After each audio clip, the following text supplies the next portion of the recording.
नमस्ते and welcome to fit तक। मेरा नाम देवयानी धीर है और मैं एक मेंटल हेल्थ काउंसलर और मेंटल हेल्थ ब्लॉगर हूँ।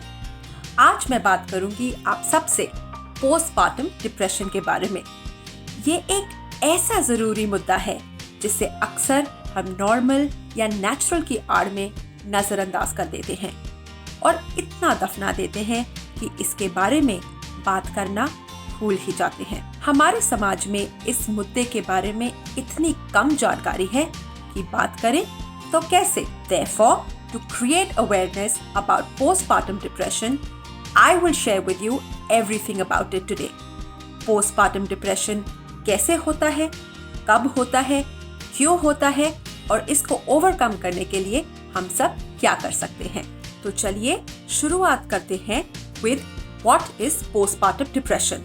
After childbirth, every mother goes through an emotional and physical turmoil, जिसको हम baby blues कहते हैं, और ये लगभग 2 weeks तक लास्ट करती है। लेकिन जब baby blues वाली emotions 2 हफ्ते से ज्यादा रहती हैं and they worsen over time with new moms being unable to focus on the positivity associated with motherhood, तब इसको हम पोस्टपार्टम डिप्रेशन कहते हैं। पोस्टपार्टम डिप्रेशन एक मानसिक परिस्थिति है जो जन्म देने के बाद माँ को होती है।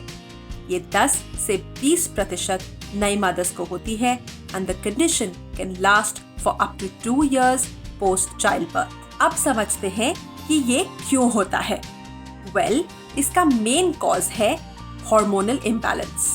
The fluctuations in hormones like estrogen and progesterone as well as changes in the thyroid gland can cause postpartum depression. Secondly, because a new mother gets very little sleep, hormonal imbalance को बढ़ावा मिलता है और depression बढ़ भी सकता है। तीसरा, in a lot of cases, bodily and social changes can also take a toll on the new mother. And fourthly, कुछ cases में family support ना होने के कारण भी जब एक न्यू मॉम को इमोशनल सपोर्ट नहीं मिलता तो ये डिप्रेशन बढ़ सकता है। As a new mom, we all face a lot of challenges getting used to a life with a newborn baby. New moms are dealing with so many new responsibilities. Bodily changes जैसे weight gain, unwanted hair growth या hair loss, stretch marks, pain from the stitches या फिर even breast pain during feeding. But What about the emotional pain? एक नई माँ की emotions के बारे में हम अक्सर भूल जाते हैं या उनकी मानसिक और इमोशनल परिस्थिति को कोई दर्जा ही नहीं देते। हम सब न्यूबॉर्न बेबी के क्यूटनेस के पीछे इतने दीवाने हो जाते हैं कि न्यूबॉर्न माँ में छुपी उस औरत को इग्नोर करके डिप्रेशन के हाथों कहीं खो देते हैं। तो चलिए जानते हैं कि पोस्टपार्टम डिप्रेशन के इमोशनल सिम्टम्स क्या होते हैं। हार्मोनल चेंजेस की वजह से ही इमोशनल चेंजेस होते हैं, जैसे irritability, guilt, worthlessness, hopelessness, anxiety, बेवजह रोना, पैनिक अटैक्स, मानसिक थकान, चेंज इन एपेटाइट, टूटी फूटी नींद आना, लॉस ऑफ सेक्स ड्राइव, बेचैनी और अधिक उदासी।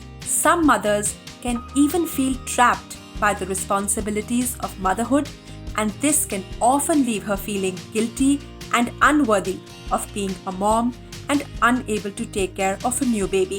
But सबसे बड़ी प्रॉब्लम ये है कि ये सारी फीलिंग्स अगर वो किसी से शेयर करेगी तो उस पे लालचन लगेगा और फिर लोग क्या कहेंगे तो वो अंदर ही अंदर घुटती रहती है।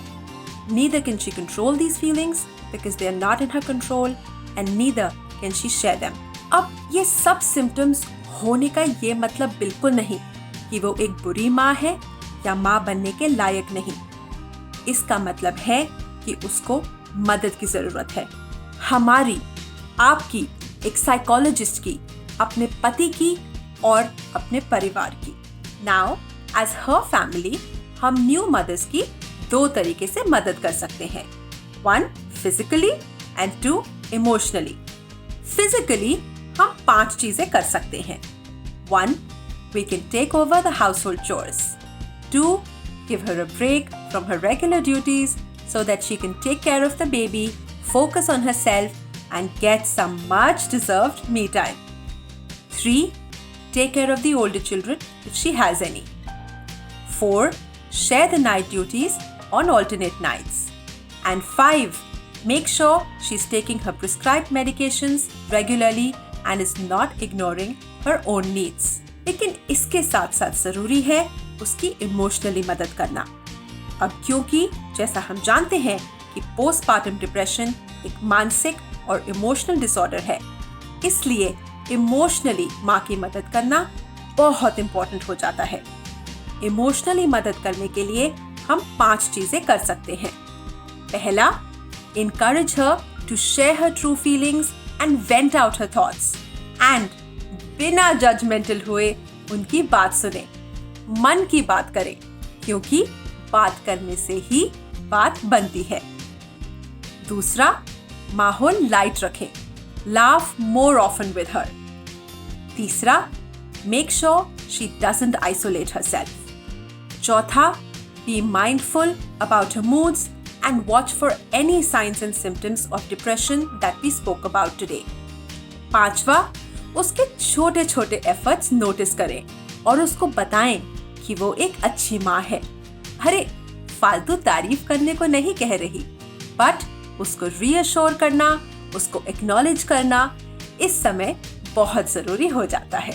अब फोकस करते हैं कि एक न्यू मॉम के साथ हमें इमोशनली कौन से 3 बिहेवियर्स अवॉइड करने चाहिए या नहीं करने चाहिए। पहला, प्लीज ताने मत मारें। दूसरा, नुक्स मत निकालें, क्योंकि fault finding can actually be very injurious to her mental health at this point in time. Don't जज हर और compare her parenting style to others और to people from your times. तीसरा, उसके शारीरिक रूप को नीचा मत दिखाइए। तुम वेट कब लूज करोगी, ऐसा मत पूछिए। इनफैक्ट उसको हिम्मत गेन करना सिखाइए। मैंने अपने क्लिनिक में अक्सर लोगों को कहते सुना है, अरे करीना कपूर ने तो 2 महीने में वेट लूज कर लिया आफ्टर चाइल्ड बर्थ, तो तुम क्यों नहीं कर सकती? With all these comparative statements we will only be pushing her more into the well of depression. हम सबको ये समझना बहुत जरूरी है कि वो सुंदर है क्योंकि वो एक माँ है, वो सुंदर है क्योंकि उसने जन्म दिया है। Let this be the new benchmark of beauty. हाँ, करोड़ों औरतें जन्म देती हैं, पर इसका ये मतलब नहीं कि क्योंकि जन्म देना एक आम बात है, हम माँ में छुपी औरत का वजूद सिद्ध ना करें। आशा करती हूँ कि आज आपने पोस्टपार्टम डिप्रेशन के बारे में मुझसे जो कुछ सुना, सीखा या समझा, उस नॉलेज से आप एक नई माँ की मुस्कुराहट को वापस लाने में और बरकरार रखने में ज़रूर मदद करेंगे। Thank you so much for listening.